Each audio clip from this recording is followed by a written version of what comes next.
Hey guys, thanks for joining me for another Dokkan Battle video, and today more of my Dragon Ball Saga team, I think my favorite team in the game.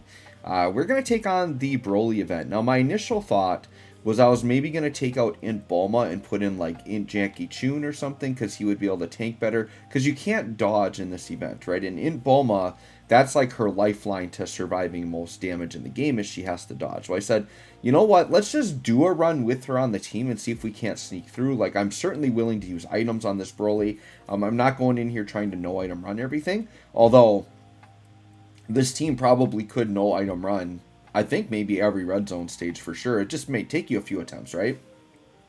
But I figured let's just jump in here, and sure enough, we get this thing done first try. Int Bulma doesn't really have any issues taking damage. Now, she can't really get her attack up because she can't dodge. You don't really want to put her in slot 1 anyways, but right here we happen to have a nice turn where Broly wasn't attacking in the middle, so we can kind of hide her, get Tech Bulma in slot 3 where she's going to usually tank and do things really well for us there. So let's see, does she take any damage there? Yeah, all double digits. She's going to eat a super here. This Broly definitely hits really hard in the first phase, and you see we just tank the heck out of that because we got all that damage reduction, right? So right here, Yamcha won't be guarding, but I think he's going to be fine. I'm not too afraid of this Broly taking us out. I think the dangerous phase of Broly is actually the second to last phase. That's the AoE phase, because it's AoE and you can't dodge, so it is impossible to hide units. So you either have to be able to tank or you have to cover with items, and so that's definitely like the part of the fight where I'm like, yeah, let's pop a Whis, let's see what we can do to get through it, right? But other than that, even though these Brolys can hit hard, like you can see the power creep is very evident here in this Dragon Ball Saga team because, and we saw it in my Omega Shenron run, we just get through these phases so quickly, like before Broly can even like get to us. So I think part of what makes this Broly fight actually not too bad is that mantra of sometimes the best defense is a good offense, and that we kill him so quick we don't really have time to take damage, and we've got our units are all defensive enough that we're good. Now this Tech Broly, another phase, once again can hit very hard. Int Bulma I'm really not worried about here because even if she takes a super, she's guarding. She's got type advantage here.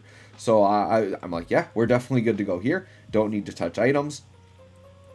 This is my LR Bulma at 69%. I did mention if you watched my Omega Shenron video, I did rainbow her. So I will have, I think, a rainbow showcase coming of her. My intent wasn't to rainbow her. Like, I wanted to, right? Like, so going into the banner, I think I went into it with like 1,000 stones or something. Like, yeah, if the game's really nice to me and I get a rainbow, great, I'll take it. But what happened was, I think in my initial, like 800 to 1,000 stones, whatever, my first summon video, I think I only got 1 copy of her. Or no, my initial summoning video, I didn't get any copies of her. I think I had to get her, like, her entirely was off camera. But it wasn't, like, a crazy amount more after. We ended up getting her, well, I think it was literally, like, the multi after my video. Like, I did 1 multi, and then, like, immediately after that, got my first copy. And then I think the second copy came shortly after. Did a few more things off summon, but it was just, like, this weekend I did 200 stones, and I got 3 copies in that 200 stones and actually rainbowed her. I was really just trying to get her to 79%, and the luck was crazy on those last few summons. So very glad I got my girl done here, right? Very, very good.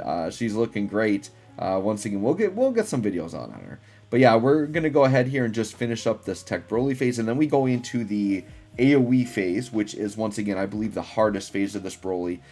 Just because it's so hard to hide units, right? The other thing you have to be careful, because, power creep is there and these teams are getting through these red zones so quickly, you can almost go too quick, where, like, this team doesn't really have, like, build-up units, but it does have 2 very important elements that happen at turn 5. We need to be at turn 5 for Hachan to have full damage reduction, and for Yamcha to have his full support passive. Now, Yamcha not having that in the earlier part isn't a big deal, but Hachan, if you take a top tier red zone super attack and you're not on turn 5, he will get killed. I did Metal Cooler Core, and basically there was a huge difference. Hachan took a super at turn 4, and he took like 700k. And then he did a super on turn 5 in a different run and took double digits. So a huge difference going from, like, Hachan's either going to be like at 50 or 58% depending on if Goku hit his, He goes from that to either 80 to 88%, and it is just such a night and day difference how much damage you reduce just by getting a little bit more of that on there, right? Okay, so we've got this rotation here. This rotation is perfect. I think I did use Whis here, but I don't know that I really needed to. I think here, what I was really worried about was Physical Kid Goku, actually. Physical Kid Goku with type disadvantage, I think, would actually eat a lot. So I had to Whis here, mainly to protect him. But Yamcha and Bulma here, I think, are actually 100% fine. Yamcha, I guess, is a little susceptible on this turn because Yamcha gets a majority of his defense on Super. But even with his start of turn defense and guard, I think he would tank this enough. Right? Now, once again, we've got Whis up, so we're good here. Bulma's going to be double digits. Right? Goku doubled. Yeah, we're all. Yeah, see, Yamcha actually took 55k there, even though he was guarding. So Yamcha definitely, like, AoE phases could hurt him because he is a unit that you kind of count on setting in slot 3 and just getting that huge defense. He gets so much defense on Super. Once he gets 120%, so he more than doubles his defense on Super. So he really needs that to be very tanky. But so you can see there how hard this Broly hits. The fact that we had Yamcha was guarding. He was probably at like around 250k defense. Guarding. And still took, and we had Whis with 40% damage reduction, he still took 50k. So this AoE phase is dangerous. But now the thing is though, is you can just Whis, and look at this, we just like one turn this phase, like no problem. Broly's out of here. Because you know, when the stage first dropped, what made it hard was you kind of had to like get to that phase without using a Whis, which could be hard for a lot of the older teams, and then trying to get through that phase with only using one Whis, because then you'd kind of want a Whis for this phase. Well, we popped the Whis, we still have the second half of the Whis active right now. Now this Broly hits really hard, but he's single target, so it's a lot easier to deal with him because he's single target. It's easier to hide units. Now he can multi-super in a turn, but right here he's just tagging the wrong guy. You tag Hachan, you got no luck. So even without Whis, I'm confident this is a double-digit shot right here. And because this AGL Broly multi-supers, I don't think he hits quite as hard as like some of the really other harder red zones. But it's really, I mean, if you take two of those supers, and he probably lowers defense too, if I remember right. We would have just seen it there, but like, yeah, this Broly definitely can tag you and mess you up. But yeah, now that I know we've got another Whis if we want it, like this is for sure a cakewalk because we're just doing so much damage. We just peel through this Broly so quick. Now he's got a lot of health, but when we get to our next turn, our Bulma active skill turn, it gets silly very quickly. It gets silly very quickly with this Bulma just being so ridiculous. Her true turn support, just making the whole team look good. And we just had Int Bulma on that turn. And so now it's kind of like we're safe, because that Int Bulma is really what I'm scared of. I'm thinking at this point, there's no way Int Bulma even sees another turn. I think we're going to wipe this Broly off the face of the earth very quickly here. So there's Bulma at, yeah, 720k defense. And once again, this is my 69% Bulma. We'll do a showcase on my Rainbow Bulma to look at her numbers. We'll definitely try to get these types of turns. We're going to have to showcase her in Red Zone because... events are not strong enough to handle the power of this team, and it will probably be this exact same team build for the showcase. That's how well the team is built, that it makes every unit look good. Double digits there. This, I believe, was without an item. 13.5 mil. I forgot to check if I used the Whis there, but I don't think I did. I think we just did no, because this rotation I thought there was really no way. Maybe Physical Kid Goku again, but I think even he, like after supering, would tank one enough that we wouldn't instantly die. And Tech Bulma's guarding and probably has 77% damage reduction. Now, sure, if she just got supered and didn't have it, we could be in trouble. But here comes Physical Kid Goku. You know, he's spitting out 8 to 10 million attack stats, usually double, sometimes even triple supering, while supporting orb changing. Like, Kid Goku's just crazy. And mine's not even rainbowed. We got to get my boy rainbowed. As soon as he comes back, we are rainbowing that man. 3 mil here for Tech Bulma, sure.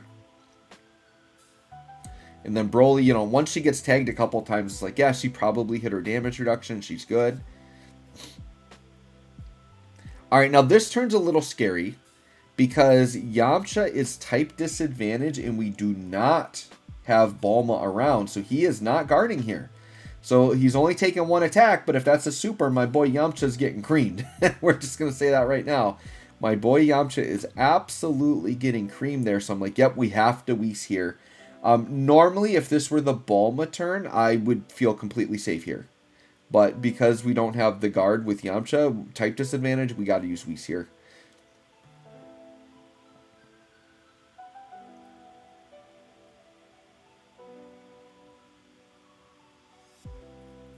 Alright, so we're coming through here. Goku, yep. I don't remember if we actually kill him on this turn. I'm trying to remember if we do or if we have to go another turn. But either way, we've got the Whis the rest of the fight. But yeah, if we keep critting out, I mean, we burn this Broly down so quick, it's kind of crazy. I mean, we're only on turn 8 here. Yamcha, dude, his attack stats are so heavy for what he is and how good he is. Now, he's got a crit here, obviously. Without the crits, Broly's not going down very quick. Yeah, there's a big fat... Dude, 4 mil crit. Just so huge. So huge. Alright, and then this should finish it up. And we've got the Goku active skill as well. So sure, let's go ahead and pop that bad boy. Get our little video going here. But yeah, you guys let me know if you've got like a favorite team that you absolutely love running. But right now, this is my team, man. I'm just taking this into everything. This one, the last time I was this excited about a team was the Orange Piccolo team. Go figure, best LR in the game for each team pretty much on the teams. But still love that Orange Piccolo team, by the way. The Gammas are crazy. These are some of my favorite units in the game. But yeah, this team's great. I just love... Because Dokkan was on a pretty long trend of not great free-to-play units and free-to-play EZAs. There were some decent ones here and there. But boy, the resurgence is evident here with these free-to-play units on this team are just insane top-tier level. And I would always kind of give excuses for these other, not as good free EZAs. It's like, well, yeah, they can't just give you free units that dominate Red Zone. That wouldn't make sense. People wouldn't want to pull. Well, right here, Dokkan's like, yeah, we're going to give you free-to-play units that dominate Red Zone. So sure, Dokkan's definitely capable of doing it. So now I think expectations go up for free-to-play units. But anyways, guys, let me know what you think of this team. Let me know if you are dominating with them just like I am. Thanks for watching. We'll catch y'all on the next one.